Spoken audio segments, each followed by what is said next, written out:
5 sounds that everybody struggles with when doing a British accent. Good morning, good afternoon, good evening. Before we start, make sure to subscribe because we make new videos all the time. So with that said, let's get on with the video. Today I'll be talking about the dialect received pronunciation. There are 5 sounds that always seem to be a problem. Now I'm gonna teach them to you in the hopes that you will have no more issues with these sounds after this video.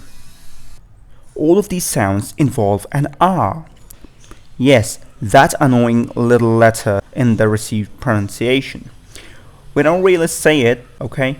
So, an R in the received pronunciation is only pronounced if it comes before a vowel.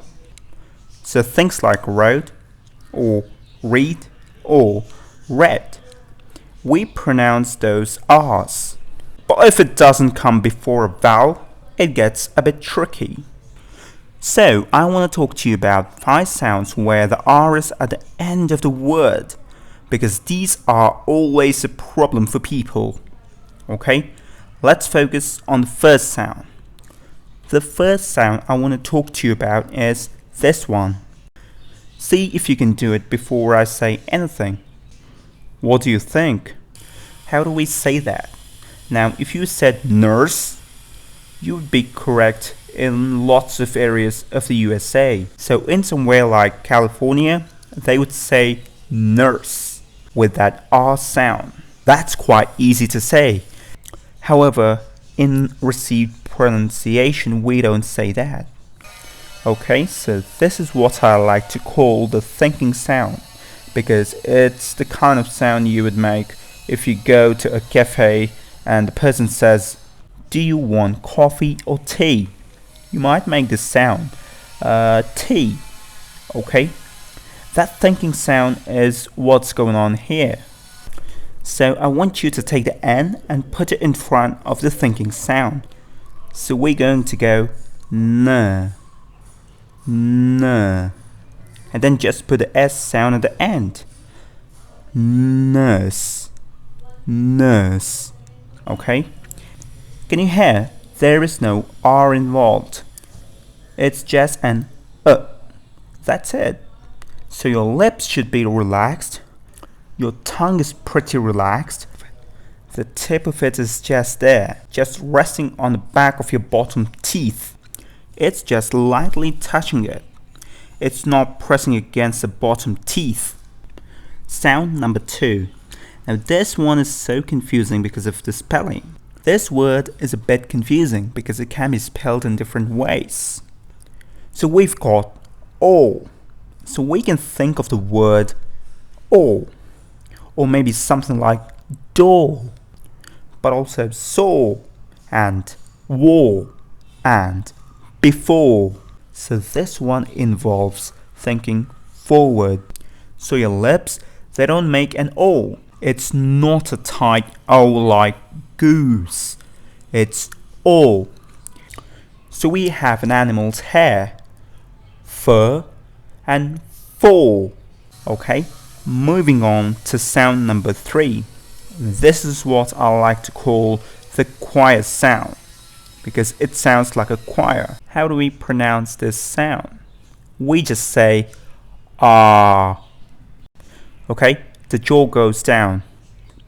You come across this sound in the words like ah, far. Some people pronounce the R at the end like far, car, but in received pronunciation it's far, car. Now just go ahead and say after me. Fur, fall, and far. Okay, so moving on to the next sound. Air. The last sound is the Schwa sound. So when you say this word air, you just drop it, release it, air. Keep your tongue as flat as possible and just say air. It's different from the sound ah.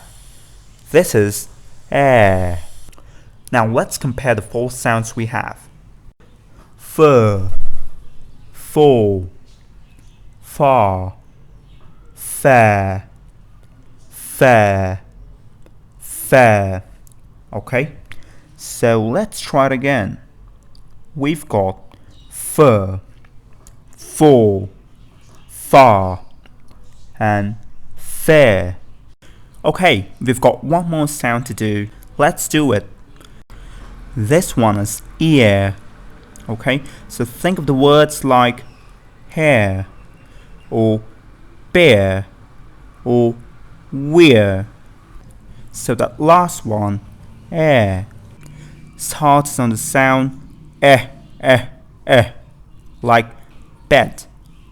This one starts with an e, like sheep.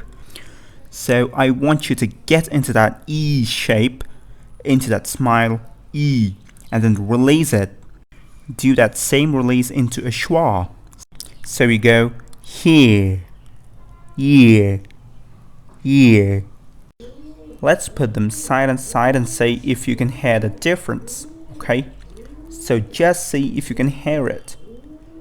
So we've got fur, fur, full, full, far, far, fair, fair, fear, fear. Okay, so notice those first three were straight. The second two have a little shift. So if you can get these perfect, you've got nothing to worry about. Thank you so much for watching this video. If you've enjoyed it, please give it a like. And I'll see you next time. Bye for now.